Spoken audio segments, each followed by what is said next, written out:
Hello everyone, welcome back to the channel.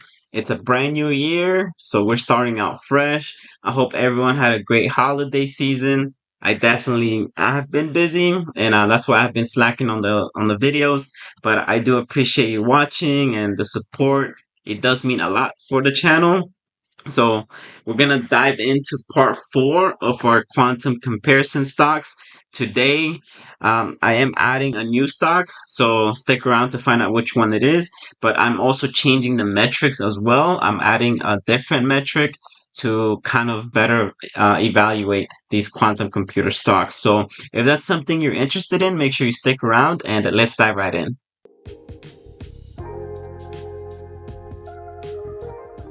So the new metrics that I'm adding are coherence time, T1 and T2. So for T1, it's basically a measure of how long a qubit can maintain that quantum form until it decays. And T2 is basically how long they stay connected to each other. And the longer, the better for each one of these metrics. Okay, so finally, the readout error. So this is the error that happens when you're actually measuring the qubit itself. So sending a laser to measure something so small can actually cause a change in the state of that quantum qubit. So it may not accurately reflect the true state of that qubit. So companies are trying to definitely minimize this noise so they can actually represent that qubit in its truest form.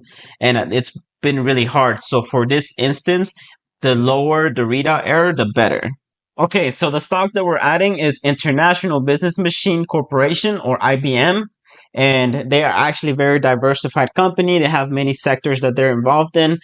So quantum is just a small portion of that. But if they can actually make it work and they actually develop a quantum computer that actually functions and solves complex problems, I can see IBM shooting up to the moon as far as stock price goes.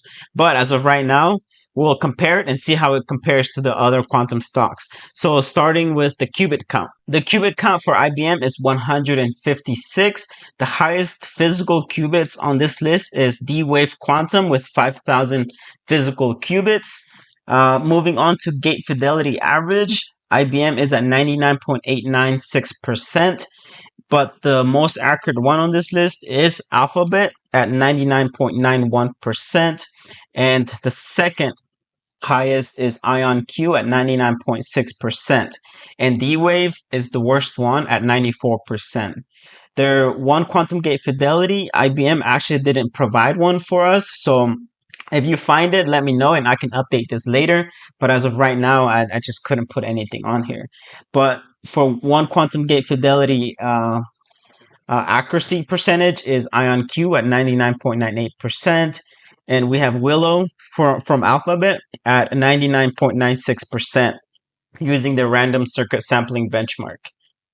And I put red for D-Wave because at this point, the lack of information that they're providing, it just kind of means that they just either don't have that information or it's so bad that they don't want to report it. So that's what I'm just going to go with at this moment. So I'm just putting red for D-Wave at this time. For two quantum gate fidelity, IBM is actually the highest so far, so 99.896%, and we have Alphabet at 99.86, which in return takes away IONQ's little coloring scheme here. So I made it blank because Rigetti is still pretty bad at 98.5%. And D-Wave I just made red because they just didn't give us any information for it. And for their quantum volume, it's actually 512, which is actually really important to point out because their physical qubits is 156, but they're able to program them to work as if they had 512. So they're doing some good work over there as far as the quantum volume. The second in line here is Willow and Alphabet at 105 because of their scaling collectivity. And here, the worst one is D-Wave, and IONQ and Rigetti are pretty much just kind of relaxing. The only reason I put D-Wave as the red one is due to the fact that they have 5,000 physical qubits and they only have 15 quantum volume. So that's the opposite of IBM here. So that's why I made them red and not Rigetti or IONQ. for error rate. So this is where the bread and butter of quantum computers really comes in, because the less they can decrease that error. So it's like saying for a classical computer right now, if I told you that 99.98% of the time a classical computer will give you 1 plus 1 equals 2, and that 0.02 times that it will give you a different number other than 2. So that's why error rate is very important, because you want to get that essentially down to 0%, just blank 0 0, without any probability of you getting a different number for 1 plus 1 equals 2. That's just a very basic example though. Like, classical computers are really effective at doing that. So I don't see why we would use a quantum computer to do arithmetic computations like that. So, but that's just an example of how to think about it. Like 1 plus 1 equals 2 pretty much all the time. So a computer should be able to do that for you at all the times. So right now, IBM is at 1.104%, which is, I didn't put any color on it. So IONQ is actually the most accurate in this instance at 0.02% or 0.4% based on the average. So right here. And Alphabet is second in line at 0.036% or 0.14%. And D-Wave is just so bad. It's at 6%. So 6% of the time, 1 plus 1 equals 3, like to them, like it'll mess up more. So you don't want that.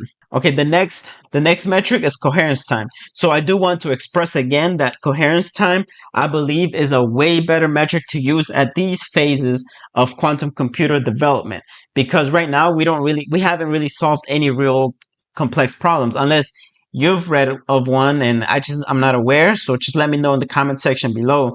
But coherence time, I think, in my own personal opinion, carries more weight right now, because if your quantum qubits cannot hold its form for a prolonged period of time, then it's like wasting time and money. Keeping that in mind, IBM and their coherence time, their T1 is at 188 microseconds, and T2 is at 118 microseconds. The one that can hold its form for a long period of time, for at least in this comparison, is 10 to 100 seconds, which is IONQ, and their T2 is approximately 1 second. So using those numbers alone, IONQ is 10,204 times better as far as coherence time, comparing that to IBM. This is why, like, after doing this video specifically, part 4, I've actually come to realize that IONQ is actually a much better quantum stock compared to the rest of these, because of this value right here, 10 to 100 seconds. Even the lower end right here, the low end, 10 seconds, is greater than 10,204 times than IBM, which is the second on this list. So I think that's a huge one to consider. I think that's why IONQ is actually doing better as far as stock prices going. Rigetti, of course, I own all of them. Excuse me, I'm getting too passionate. I'm getting congested, and there is a new outbreak too for like influenza A or something. So be careful out there. Excuse me, but I don't know if I stressed that enough. Coherence time at 10 to 100 seconds. As a matter of fact, I did take notes earlier. Let me pull those notes over. Let's see. Let's see if I can actually try to explain this. Let me see here. Error. We already talked about that. So, I'm not the smartest man in the world, but I love to do research though.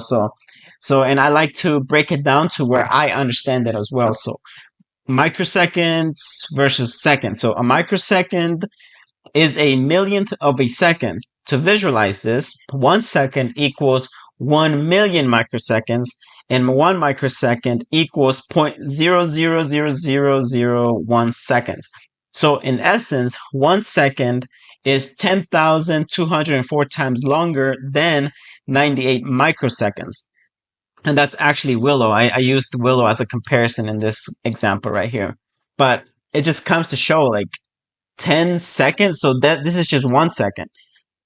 Now, IONQ is 10 to 100 seconds, and IBM is 188 microseconds. And Willow is actually on this list as well at 98. This one, for D-Wave, they said 100 microseconds, but in reality, I kind of just did a lot of digging. I couldn't really find anything definite from them specifically. I did find an article back in 2023 that said 100 microseconds, so I'm assuming that's what they're trying to say. So that's why I kind of just left it blank for now because I'm not really sure. So, and the worst one as far as coherence time is basically Rigetti at this time. So yeah, let me know what you think about that. I know that that was a lot of information. It took me a lot to understand it as well. So if I'm saying something wrong, also let me know because I am not an expert in quantum. I do love the stocks, and that's why I do this. Moving on to the median readout errors. So this is the number of errors that are occurring during the measurement process. So IBM, I actually put it in green just now because it is the lower one. So the lower the better in this instance. So 0.139%. And then we have IONQ second in line. So I'll change the color scheme there. And Alphabet is at 0.67%.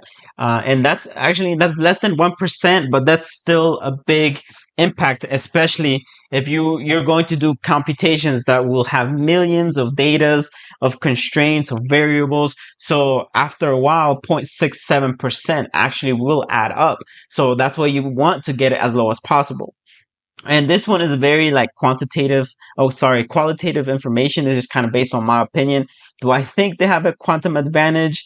And I've highlighted the ones here. I put no probably for D-Wave quantum because it's just the lack of information right now. I don't really have much to work off of. So I put no.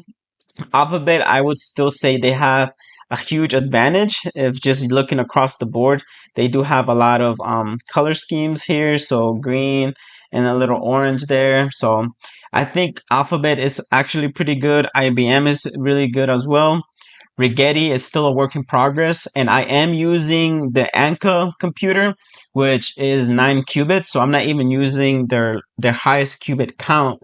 I believe it's like 86, but the thing is, the higher their qubits go up, the less accurate they become. So that's why I'm sticking with their most accurate for now until they make a huge announcement. And I'm pretty sure the stock's probably going to go up because they did well. As a matter of fact, they actually are doing well because they partner up with another company during one of their competitions when that one company was actually able to use artificial intelligence to calibrate their quantum computers, which is also a huge step. So those other companies, we can probably cover them in the future because that's a whole nother level of quantum computing sector. So it's like there's quantum computer as an umbrella, and then below each quantum computer umbrella, there's a little microsection within that. So calibrating quantum computers, I believe, is a whole new section of its own. So we could potentially cover that in the future. I do have to do more research in order to talk about it more. R&D investments for IBM, it's at 200 million. Alphabet definitely has spent a lot at 39.5 billion. And I mean, of course, it shows here with the most development that they have as far as like what we have here. IonQ is definitely third in line there. Well, actually, it's second in line after IBM.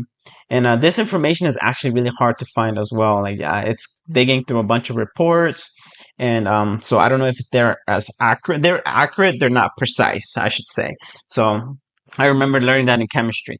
What's the difference between accuracy and precision? And I'm like, precision, like, you can pinpoint it, and accuracy, it's just like a gross, big picture view of it, especially in very small molecular quantum level things. So precision is very important. Patent activity in 2023, IBM was given 3,953 patents, but that's not specific to quantum. They lead in quantum error correction patents, but it didn't give me a number of how many patents they actually have. That's pretty much it for that section. For collaborations, I kind of 12 plus. It's very vague as well, so I'll just skip right on over there. Market penetration, I think it's very high. They actually have computers you can use right now. I actually signed up for their program. You get 10 minutes to use their quantum computers. So if you're very smart and you understand these concepts at the mathematical and computation level, please feel free to go in there and use 10 minutes. But you can pay as well to use their quantum computers, which it can add up really fast, because it's like $96 per minute to use their computers. So it's very expensive. Their trailing 12-month revenue is 62.58 billion, which is a little lower than Google at 339 billion. EPS growth, I actually didn't find one on Fidelity Investments. Price to book is at 8.69, so it's a little pricier than Google, and it's a little cheaper than IONQ. Profit margin is negative 2%. So that's actually pretty bad for a well-developed company. And I believe it's because they're spending a lot of money doing all this research and development, and because they're investing in other sectors as well, such as blockchain and other things as far as for computers. So I think that's why. Total debt to capital, 71%. So they actually have a lot of debt as well. And the second in line for the bigger debt is 144, which is, this one is D-Wave, and IONQ is actually the lowest on this list. Their type of quantum, they're using superconducting qubits, as well as Rigetti is using superconducting qubits. IONQ is using the trapped ions. Quantum annealing, that's D-Wave. And this is Willow. Institutional ownership is at 60%. Google is at 75%. IONQ is at 36%. So I think this will continue increasing over time. And their latest earnings, their estimated was 2.23% versus their actual at 2.3% for Q3 earnings. And their product, IBM Quantum Experience, IBM Quantum System 1. That's pretty much the name of their systems here. And the reason I flipped it from part 3 to part 4 to this format is due to the fact that I wanted to track the prices a little bit better, and I can refresh it and it can update the numbers for me. So and Excel is not the smartest because it only allows you to go horizontal and not vertical in order to track these numbers. So basically IBM is at $223 with a market cap of, let's see, 205 billion. Okay. And Google's at 2.4 trillion. So you can tell I try to switch it to the million and the billion without like having all the numbers there, but I think overall is a good representation of what their market capitalization is. The other number to look at is the PE, the price to earnings ratio. So it just kind of tells you if a stock is getting overvalued or undervalued. And I think 30 is relatively high. The S&P 500, I believe, averages around 20 to 24. So this is relatively slightly higher. Rigetti is the only other one that gave me a number of 0. So it's just they're not profitable. And I know IONQ and D-Wave, I know for sure are not profitable. So it did not give me a value. It just gave me this error message right here. So I'll probably wrap up the video at this time. I do want to say that each of these stocks have their specific purposes and sectors. For example, Rigetti here, it has worked with that other quantum computer stock that actually works on calibration, which could potentially improve their fidelity averages later on, especially with their other systems that they're working on. So always be on the lookout for news as it comes out. IONQ is probably our most accurate right now, and it has the longer coherence time. So that's one thing they have going for it. D-Wave, although it's not the best on this list right now, it could be working on that hybrid solution of classical and quantum computers where they will potentially, they could just drastically make an improvement one day. So you never know how these quantum stocks will play out. Alphabet with their Willow computer, where it gets more accurate with the number of connections that they add to their quantum computers. So it has a lot of potential as well. And of course, IBM, they're also working on cyber for quantum. So that's a huge sector within itself. So let's say quantum does become a real thing. One of the biggest threats to quantum right now is the fact that our information can easily be hacked. For example, Alphabet was able to do the random circuit sampling in 5 minutes compared to that septillion number that they were talking about. So imagine all our data and how it's encrypted. Imagine now decrypting or hacking every computer in the world right now within 5 minutes. That's actually a huge threat as well. So there are risks with quantum computers. So investing in quantum cybersecurity solutions is also important. And IBM has a sector that they're working on as well. So each stock has its pros and its cons. Definitely consult a financial advisor because I am not one. And please do your own research. And that's it. I do appreciate the support. Thank you for watching. It does mean a lot. And I hope to see you on the next one.